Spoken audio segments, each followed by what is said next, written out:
First off, it's Charles J. That just in case you ain't heard of me, they told me it was too late. But I promise that I'll be the first to speak. Most of these rappers, they fake. But you can't have your way to St. Berkey. Everybody said it won't be till they see smoke, then they realize they'd rather have Turk than me. What it do? It's 903 Boxing. I'm your host, Charles J. Listen, man, shout out to my audience. Shout out to those that's rocking with me. Listen, Frank Morton wins by unanimous decision. Just want to get my thoughts. Got a lot of shit to say. First and foremost, Errol Spence Jr. Just listen to the post-fight interview. I'm excited for the fight. 2 weeks away. Yeah, man, I'm excited. Also, I got to give you a lot of credit as a promoter, bro. I got to give you a lot of credit for putting on other fighters and shit like that and putting them in a position to win. But also, when you're dealing with these promotional companies, they do a lot of shit behind the back shit. Yeah. In my opinion, I still think they mad at you that you ain't fight Keith. Double E with the L. Yeah, in my opinion, I think your promotional company is still a little salty about that shit. I think they salty, and also I'm gonna go on the record. I'm gonna go even further. I'm gonna say some shit I ain't never said. I think PBC always favor Keith over Earl. That's why he got the Pacquiao fight first. That's a lot of shit. I think they still favor Keith more over Earl. That's just my opinion. So all you motherfuckers that's so quick to take up for Al and Espinoza, listen, bro. I want you to look at this opponent, and I want you to look at it just last year. See, when you really trying to build a fighter and showcase them and put them on and give them opponents to give them a spectacular performance, look at last year at the Dallas Cowboys Stadium when Errol Spence fought Ugas. Isaac Cruz was on the co-main event inside the Dallas Cowboys Stadium and fought Gamboa. Casual fans didn't know who the fuck Gamboa was. All they know is this motherfucker got a spectacular knockout, and that shit made him even a bigger star knocking out Gamboa. So what I'm saying is when I look at opponents like that, and then I turn around and I look at this dude that Frank Morton just fought, I'm going to tell you something, whether people want to agree or not, that motherfucker can fight. That Armenian or wherever the fuck he from, he can fight. Also, this fight kind of reminded me a little bit of Brian Castano versus Jermell Charlo, the first fight. It reminded me of that to an extent because a lot of casual fans didn't know who Brian Castano was, and they didn't know he was that good. So a lot of people, because it was competitive, said Jermell lost that first fight. I thought he clearly won. But a lot of people thought he lost because he got hit with shots, and it was more competitive than people thought it would be.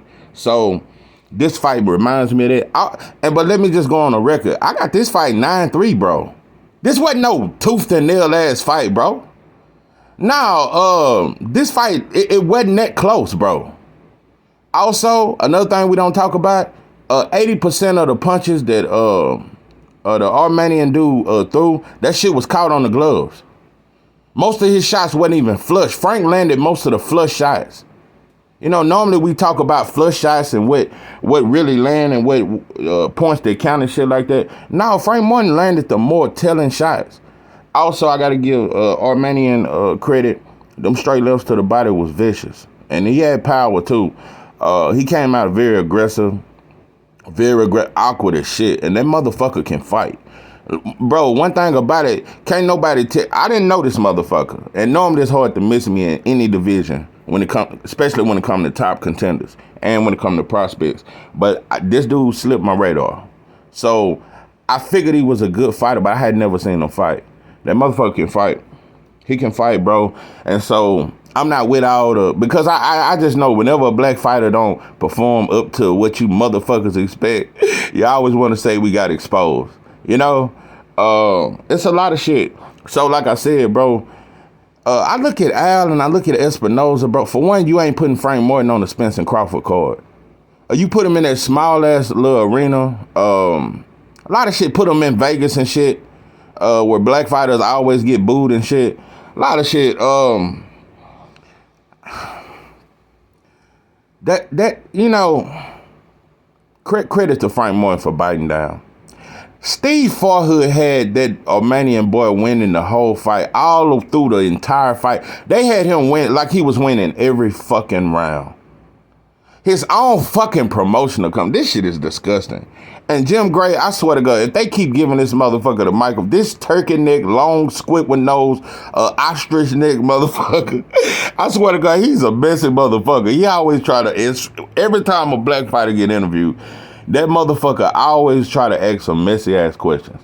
But like I said, yeah, you could have had a better performance. And also, I think you should have pressed the issue more. I think you should have sat down on your punches more. I think you should have, you had him hurt so many times. And I just think you need to work on finishing them. But you did your job. You bit down when you were supposed to. No. My opinion doesn't change about Frank Morton. I still think he's elite. I still think he's a problem for everybody. And like I said, once again, that power is real. It ain't nobody that ain't stepped in that ring with him that wasn't in trouble at some point in the fight. But this Armenian dude came to fight. That motherfucker can fight. So, at this point, bro, I ain't finna listen to you, motherfucker. One thing I know, like I said, when a black fighter don't perform up to you motherfuckers' standards, you motherfuckers always got some shit to say.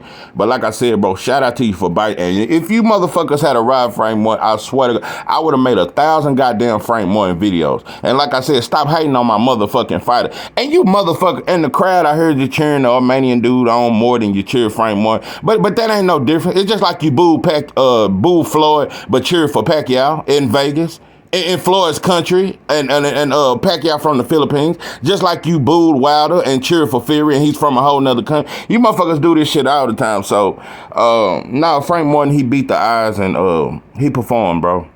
And like I said, it's things you can work on. I think you should have went to the body more and used the jab more.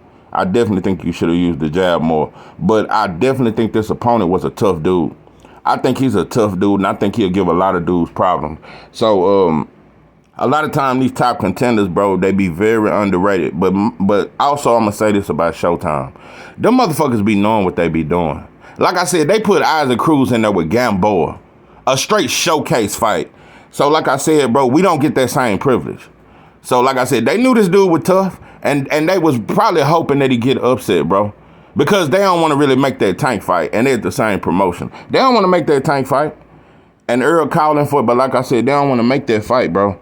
So they on some other shit. They rather go to ESPN and get Teofimo Lopez than to fight Frank Morton in house. So yeah, that's my thoughts, bro. These promotions don't get so caught up on that shit. Just because you see a black face don't mean that shit for us. So yeah, this is 903 Boxing. I'm your host, Joe J. With that, I'm out.